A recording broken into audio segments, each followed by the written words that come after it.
My dear student, आज हम class 12th Hindi के 50 वीवीआई ऑब्जेक्टिव लेकर आए हैं। यदि के एग्जाम में एक अच्छा परसेंटेज लाना चाहते हैं तो इस वीडियो को शुरू से लेकर लास्ट तक जरूर देखिएगा।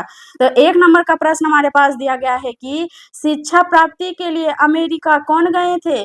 तो शिक्षा प्राप्ति के लिए अमेरिका गए थे जयप्रकाश नारायण जी, ऑप्शन नंबर सी।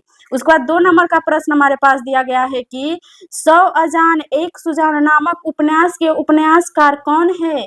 तो इसका सही आंसर होगा option number C, Balkrishna Bhatt ji. उसके बाद 3 नंबर का प्रश्न हमारे पास दिया गया है कि बालकृष्ण भट्ट के अनुसार कितने कानों में बड़ी बात खुल जाती है। तो इसका सही आंसर होगा ऑप्शन नंबर सी, 6 कानों में। उसके बाद 4 नंबर का प्रश्न हमारे पास दिया गया है कि उसने कहा था कहानी के नायक कौन है। तो उसने कहा था कहानी के नायक है लहना सिंह, ऑप्शन नंबर ए। उसके बाद 5 नंबर का प्रश्न हमारे पास दिया गया है कि हिंदी के एडिशन निम्नलिखित में से कौन कहे जाते थे। तो हिंदी के एडिशन कहे जाते थे बालकृष्ण भट्ट जी, ऑप्शन नंबर बी।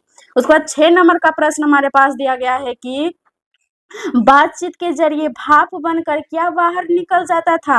तो इसका सही आंसर होगा मवाद या धुआं, ऑप्शन नंबर सी। उस पर 7 नंबर का प्रश्न हमारे पास दिया गया है कि संपूर्ण क्रांति संभाषण यानी भाषण किसने दिए थे। तो इसका सही आंसर होगा option number A, Jayaprakash Narayan जी।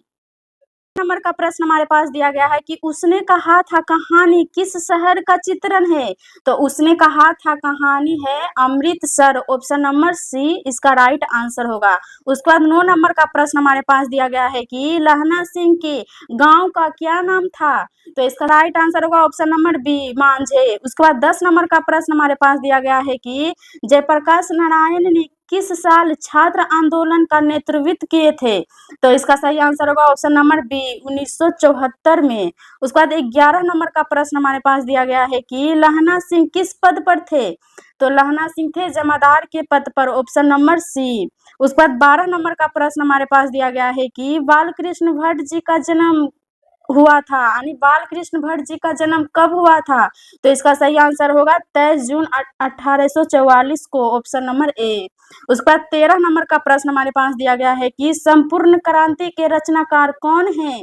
तो संपूर्ण क्रांति के रचनाकार है जयप्रकाश नारायण जी, ऑप्शन नंबर सी। उसके बाद 14 नंबर का प्रश्न हमारे पास दिया गया है कि भारतीय सिपाहियों का किसके साथ संघर्ष हुआ था। तो इसका राइट आंसर होगा ऑप्शन नंबर डी, जर्मनियों के साथ। उसके बाद 15 नंबर का प्रश्न हमारे पास दिया गया है कि कौन सी रचना बालकृष्ण भट्ट जी की है। तो इसका सही आंसर होगा ऑप्शन नंबर डी, रेल का विकट खेल। 16 नंबर का प्रश्न हमारे पास दिया गया है कि बोलने से ही मनुष्य के रूप का साक्षात्कार होता है, यह किसने कहा था। तो इसका सही आंसर होगा option number B, Ben Johnson ने कहे थे। उसके बाद 17 नंबर का प्रश्न हमारे पास दिया गया है कि सिख राइफल के जमादार लहना सिंह का नंबर क्या था। तो इसका सही आंसर होगा ऑप्शन नंबर ए, 77। उसके बाद 18 नंबर का प्रश्न हमारे पास दिया गया है कि किस अस्पताल में दिनकर जी का निधन हुआ था। तो इसका सही आंसर होगा option number B, Willingdon nursing home. उसके बाद 19 नंबर का प्रश्न हमारे पास दिया गया है कि जयप्रकाश नारायण को किसका भाषण सुनकर अमेरिका जाने की प्रेरणा मिली।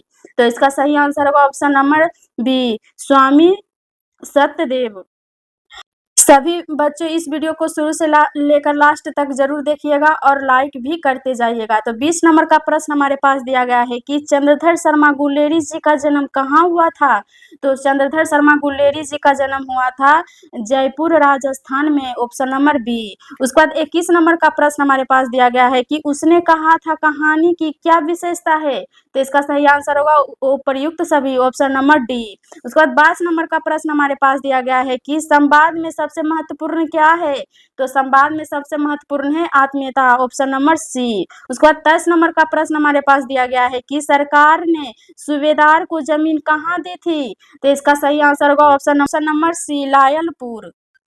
24 नंबर का प्रश्न हमारे पास दिया गया है कि ब्रेन ऑफ बॉम्बे किसे कहा जाता था। तो इसका सही आंसर होगा option number A, Uma Shankar Dikshit को। उसके बाद 25 नंबर का प्रश्न हमारे पास दिया गया है कि कौन सी रचना बालकृष्ण भट्ट जी की नहीं है। तो इसका सही आंसर होगा ऑप्शन नंबर डी, परीक्षा गुरु। उसके बाद 26 नंबर का प्रश्न हमारे पास दिया गया है कि अमृतसर में लहना सिंह के कौन थे। तो इसका सही आंसर होगा ऑप्शन नंबर सी, मामा। बाद 27 नंबर का प्रश्न हमारे पास दिया गया है कि फणीश्वर नाथ रेणु की पुस्तक कौन सी है? तो इसका सही आंसर होगा ऑप्शन नंबर डी, महिला आंचल। उसके बाद 28 नंबर का प्रश्न हमारे पास दिया गया है कि रॉबिन्सन क्रूसो ने 16 वर्ष के उपरांत किसके मुख से एक बात सुनी? तो इसका सही आंसर होगा ऑप्शन नंबर ए, फ्राइडे के मुख से। उसके बाद 29 नंबर का प्रश्न हमारे पास दिया गया है कि चंद्रधर शर्मा गुलेरी जी का मूल निवास स्थल कहाँ है? तो इसका सही आंसर होगा ऑप्शन नंबर ए, गुलेर कांगड़ा में। उसके बाद 30 नंबर का प्रश्न हमारे पास दिया गया है कि प्रजा सोशलिस्ट पार्टी का गठन कब हुआ था? तो इसका सही आंसर होगा ऑप्शन नंबर ए, 1952 में। उसके बाद 31 नंबर का प्रश्न हमारे पास दिया गया है कि भट्ट जी को किसने अंग्रेजी साहित्य के एडिशन और स्टील की श्रेणी में रखा? तो इसका सही आंसर होगा ऑप्शन नंबर सी, रामचंद्र शुक्ल ने। 32 नंबर का प्रश्न हमारे पास दिया गया है कि सूबेदारनी ने अपने पति और पुत्र की रक्षा के लिए किससे कहा था? तो इसका सही आंसर होगा ऑप्शन नंबर बी, लहना सिंह से। उसके बाद 33 नंबर का प्रश्न हमारे पास दिया गया है कि माटी की मूर्ति रचना किसकी है? तो इसका सही आंसर होगा option number B, Rambriksh Benipuri की। उसके बाद 34 नंबर का प्रश्न हमारे पास दिया गया है कि रॉबिन्सन क्रूसो को कब तक मनुष्य का मुख देखने को नहीं मिला? तो इसका सही आंसर होगा ऑप्शन नंबर सी, 16 वर्ष तक। उसके बाद 35 नंबर का प्रश्न हमारे पास दिया गया है कि पुरानी हिंदी रचना किसकी है? तो इसका सही आंसर होगा option number D, Chandradhar Sharma Guleri ji का। उसके बाद 36 नंबर का प्रश्न हमारे पास दिया गया है कि संपूर्ण क्रांति का नारा किसने दिए थे? तो संपूर्ण क्रांति के नारा दिए थे जयप्रकाश नारायण जी, ऑप्शन नंबर बी। उसके बाद 37 नंबर का प्रश्न हमारे पास दिया गया है कि जयप्रकाश नारायण हिंदू विश्वविद्यालय में प्रवेश क्यों नहीं चाहते थे? तो इसका सही आंसर होगा ऑप्शन नंबर बी, वहाँ सरकारी फंड प्राप्त होता था। उसके बाद 38 नंबर का प्रश्न हमारे पास दिया गया है कि कौन सा उपन्यास बालकृष्ण भट्ट जी द्वारा रचित है? तो इसका सही आंसर होगा ऑप्शन नंबर सी, 100 अजान एक सुजान। 39 नंबर का प्रश्न हमारे पास दिया गया है कि गुलेरी जी ने कुल कितने कहानियां लिखी? तो इसका सही आंसर होगा ऑप्शन नंबर सी, 3 कहानी।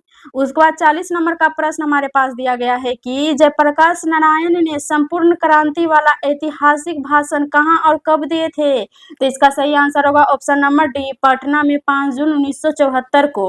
उसके बाद 41 नंबर का प्रश्न हमारे पास दिया गया है कि बातचीत शीर्षक निबंध के निबंधकार कौन है? तो इसका सही आंसर होगा option number D, Balkrishna Bhatt ji हैं। उसका 42 नंबर का प्रश्न हमारे पास दिया गया है कि उसने कहा था कहानी किस वर्ष प्रकाशित हुई? तो इसका आंसर होगा ऑप्शन नंबर बी, 1915 में। उसके बाद 43 नंबर का प्रश्न हमारे पास दिया गया है कि जयप्रकाश नारायण के बचपन का क्या नाम था?